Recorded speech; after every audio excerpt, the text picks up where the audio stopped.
my friend, he he's a mechanical engineer, a really good one. That one in Pencil Dicks, you know. This is the guy that gets out there, welds and beats with hammers and stuff. And he's got a home-built airplane, a real high-performance one. He built, I don't know, 10, 15 years ago or something. It's I think it's a Europa or something like that. Anyway, I don't know what's going on, but it's like he's out in the garage cutting it up or something like that. Something crazy. So anyway, I'm doing an airplane intervention. I got to get over there, and I gotta rescue him from this mistake. My buddy Steve Hager in Mesa, Arizona, and he's going to explain to us what he's going to do with this airplane because I'm completely baffled. Yeah, well, this thing has been sitting in the garage for a good 11 years now. It's not doing me any good. I can't work in the garage, and I figure I need to kind of disposition this thing right now. I haven't been flying it for a long time. I got it up and running, and it's got about 20 hours to 25 hours flight time on it. Flies real good. However, I had to take it down for some maintenance, and it was down for a while. So I got out in the garage. It was sitting there, and I said, "Hey, the gasoline in this thing's getting kind of stale. It stinks. It smells." Okay, so I drained the gas tank, and I did the maintenance that I had to do, and got ready to fire this thing up again. It was probably 2 months later or so, and filled the gas tank up, and the gas came pouring out of the bottom of the airplane. I think, what's going on?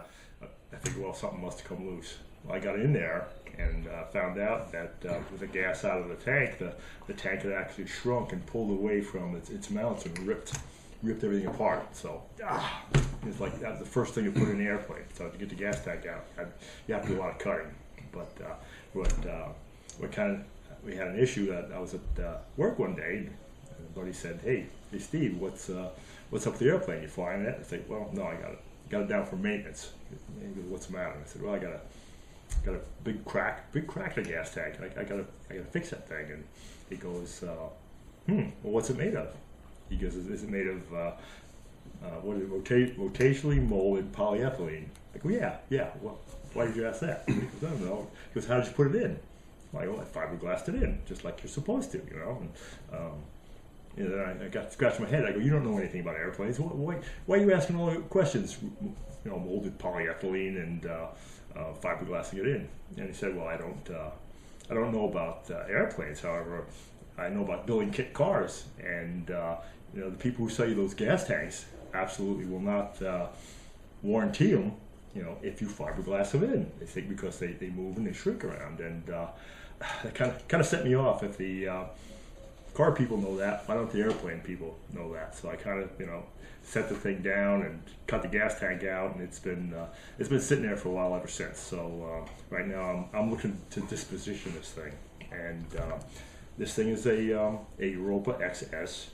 It's serial number 143. It has a Rotax turbocharged engine on that with a constant speed prop, and you'll see how this thing runs later on in the video. It runs real good. This thing has been stored inside for about the last 11 years. It's not doing anybody any good, so we need to do something with it. I'm thinking of either parting it out and selling the engine propeller combination, or possibly just selling the whole thing as in total. But now that airplane that's got the Rotax engine, you said? Turbocharged Rotax, yeah. Turbocharged? Yes. So that thing's capable of like 16,000 feet? It thinks, the last time I was looking at the specs for it, it thinks it's at sea level. I think, up to about 12 to 16,000 feet. I've had it up to 12 and a half myself. Okay, and fuel economy on that engine with the turbo, that's like 50 miles per gallon-ish? Well, that's what they say anyway. Well, it's not miles per gallon. Typically, you burn gallons per hour, 4 to 5 gallons per hour, which is real good for airplane. I think the people who are interested in this would probably know exactly what they're looking for in the Rotax 914. Okay. Yeah. So anyway, you got a good engine, turbo, and variable pitch prop. Variable pitch prop. That's what really makes the performance of this thing. Most of the time, the normal Rotax engines are hooked up to a fixed pitch prop. When you have the turbo and the extra capability to actually use that, you need a variable pitch prop, and it actually feathers also.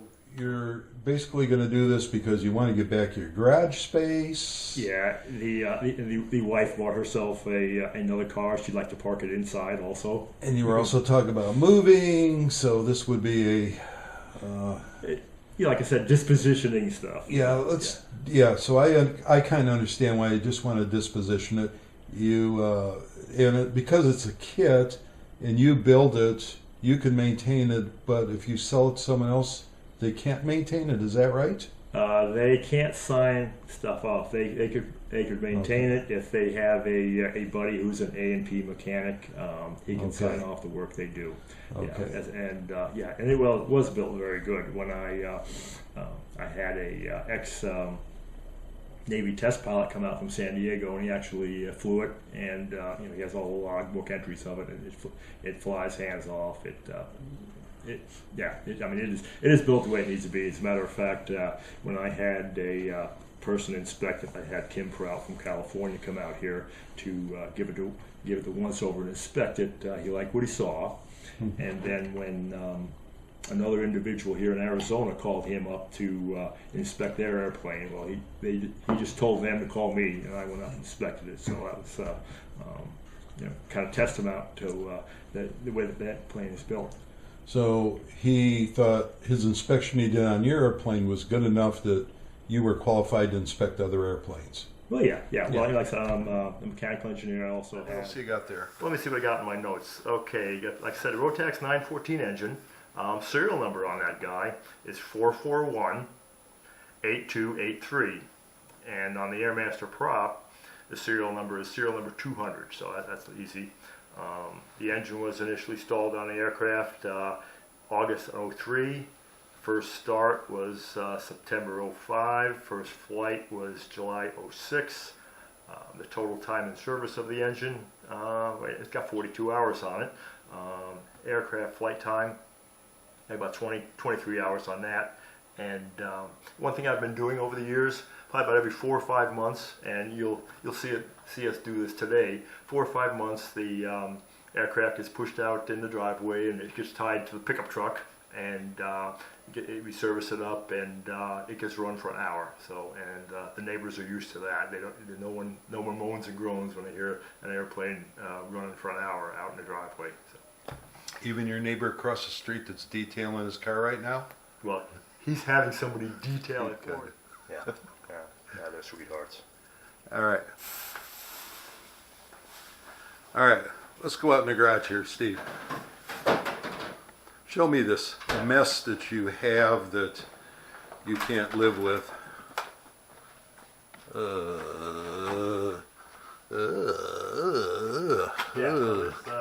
There's a lot of space taken up here. I think that this is really eating up your little garage.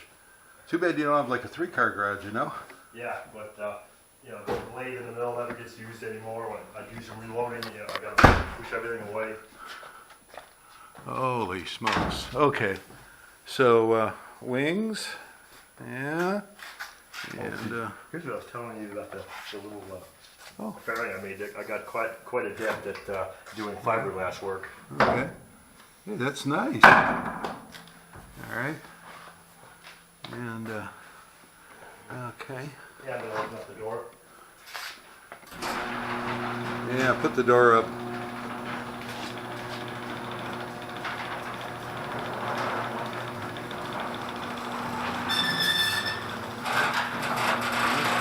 Nice sign.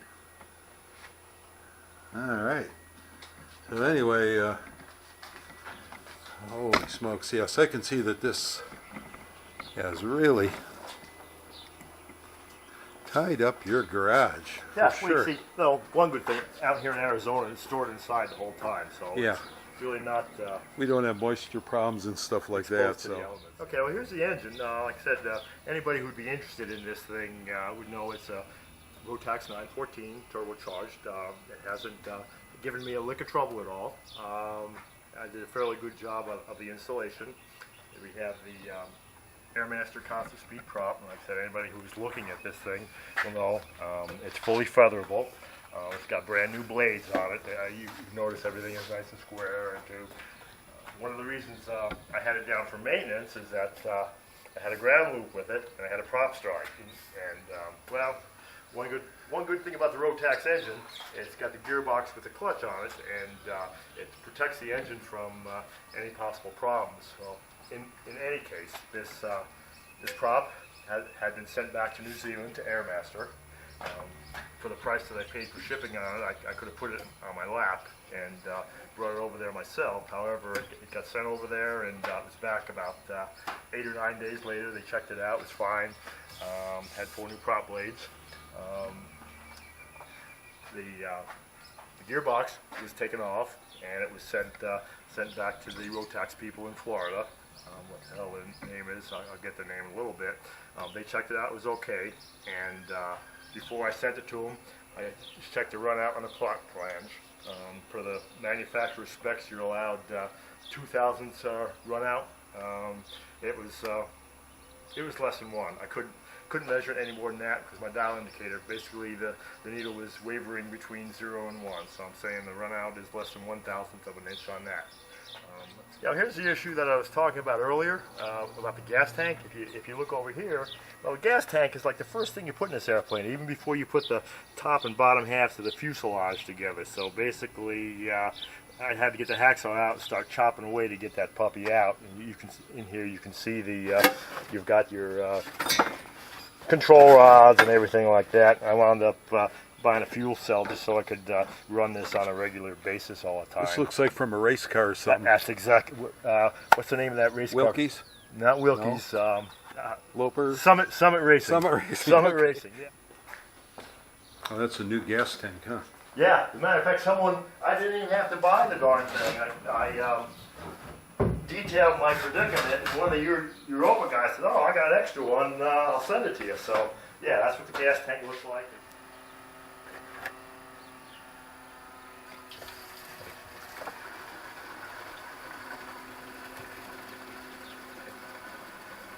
You put the stabilizer in now, or when you fill it? No, it'll go here in a minute. You'll see that. Okay.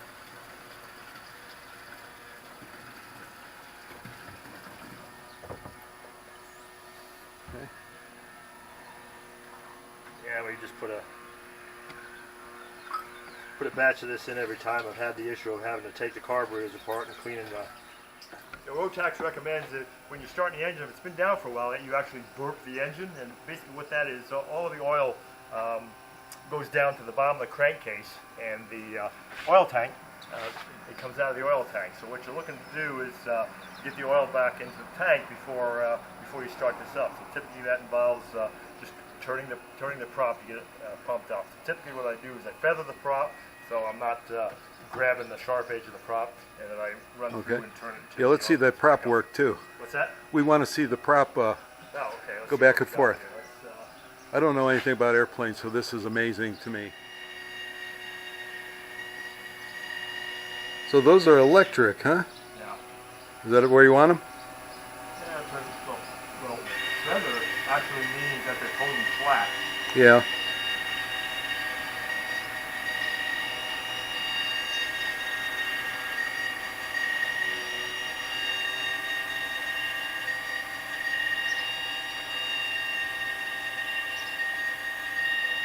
Wow. You're not going to do any flying like that.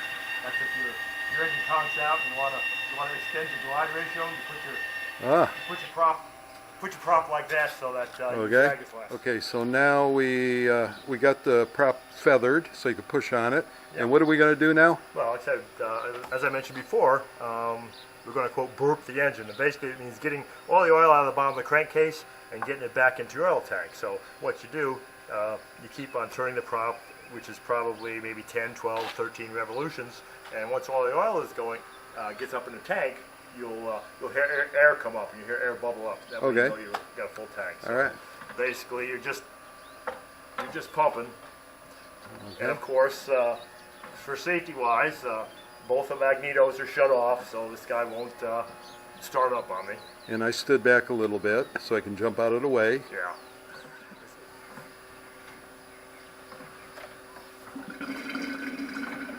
I've heard that sound like a toilet flushing. There you go.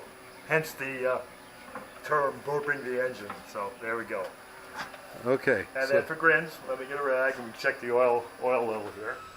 Okay, we're getting ready to start the airplane up right now. We'll have to go through the checklist. I've made sure that we have everything tied down. I've actually got the tail end of the airplane tied to my pickup truck. There's a bunch of weight in the back. We've got our fire extinguisher off to the side. The plane is shocked. I've been through this routine several dozen times, so it's pretty much familiar. Right now I have the garage door is opened. Typically when I run this thing to full takeoff power and leave it there for a long time, we will close the garage door, but just for this, we won't do that right now. Okay, so going through the checklist. Okay, master switch. Master switch is on. The ELT is armed. We really don't need that. Electric gyros are off. Trim disconnect switch is on. We really don't need that. We've got our main bus. We need to turn that on. Our alternate feed electrical system is off. Alternate feed circuit breaker is in. Nav light's off. We don't need to worry about that. They're not hooked up. Landing light EGT, either the TCU, which is a turbocharger control unit. That guy is on. Fuel selector valve goes to left. Primary fuel pump is on. Auxiliary fuel pump is off. Radio switch is off. Aux tank is off. Brakes are on and locked. The prop is set to manual and fine pitch. We need to go through and set that back to fine. We went through and had it feathered for doing our burp. The choke is as needed. Seat belts, we don't have to worry about that. Top magneto is on. Bottom magneto is on. Okay, and we're almost to fine pitch here on the propeller. Here we go. And now we're ready for engine start. Okay, let me move.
let it run here idle for a minute or two, and then we'll shut her down.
and you can look at this thing and you'll see there's no, well, let's take a look, there's no leaks.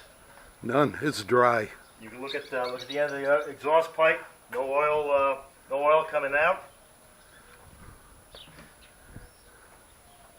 That sounds really good, but I don't know anything about Yeah, airplanes. no, it runs good. As a matter of fact, that motorcycle over there has a Rotax engine on it, Yeah. just like this guy. A little different though. Yeah, Nice.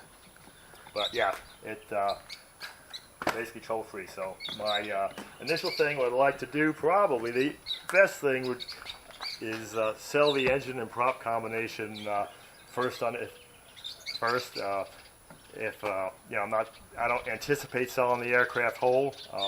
Most likely parting it out if someone wants to buy it whole. But the most valuable resource right now is indeed the engine and the prop.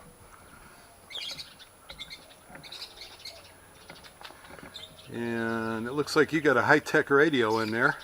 Yeah, I got a set of German radios. I even forgot what they were called. I can get back. Becker. It's got a Becker radio, Becker transponder.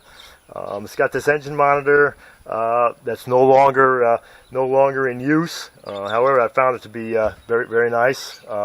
There's a controller for the variable pitch prop. It's set for some predetermined speeds. You've got your takeoff, climb, and cruise settings. Plus, you can also adjust it manually, automatic, and there's your feathering button. What else? We've got everything's electronic nowadays. However, there's what we call the old steam gauges. I've got two electric gyros. I've got a sailplane airspeed indicator. If you look at that closely, you'll see that the needle wraps around twice there, so you get a very granular speed indication on that. What else does it have? That's about it. It's got all the typical timers, Hobbs meters, what you normally find on in the airplane. There's the compass. Compass is up there. Like I said, if someone's built whiskey compass? Yeah, Is that what that is, or is it electronic? no, it's not electronic. It's got a light in it, but yeah. So there's some things if you're building an airplane. There's stuff in here you can use. Let's see, and of course we want to show them how we got the airplane. We've got 2 buckets of water in the back. Oh, there's a transponder. However, I think since I've been flying, they have new transponders out, but that's the old type. 2 buckets of water to keep the tail down, as well as being tied to the car and a floor jack, so this isn't going to get away from us. So that's about it. I don't know anything about airplanes, but if I was building a kit airplane, I would just buy the whole carcass, and then I'd have all kinds of things I could pull off, and lines and wires and connectors, and it's all wires, here. There's push rods and bearings and all sorts of stuff. If someone has a Europa, you can look at all the flight control surfaces, and they're all smooth and first rate. I had become a pretty good fiberglass can by the time I was through with this thing. Yeah, so that landing gear thing, that's not factory, is it? No, I made that up. That's, like I said, you notice I just ran the aircraft with that, and basically that's held on with two pit pins, spring ball lock pit pins, and there's a pull-up bolt right there to pull it in. I do have a separate video on the details of this, but this is proved to have been highly effective for. No, other people don't have that, right? People have all kinds of different. I've seen items made up by 2x4s and assorted other things. People have put jacks on the side of these airplanes. So, but that'd work pretty good. Yeah, I've been real good about keeping the logbook all filled out. You can see all of my different engine runs. Before I mentioned about the prop strike. Here is a detail from Lockwood where I've sent the gearbox back. They went over it, checked it out, replaced some components, and got it back to me. So you can see the date and what was actually done right there. Okay, and then these are all of the different engine runs that we've had. We go through and you can see 1.2, 1.1, 1.1, 9, So it's been run pretty regularly over the years, and like I say, for the most part, it's been an hour or more. So there's what we got there.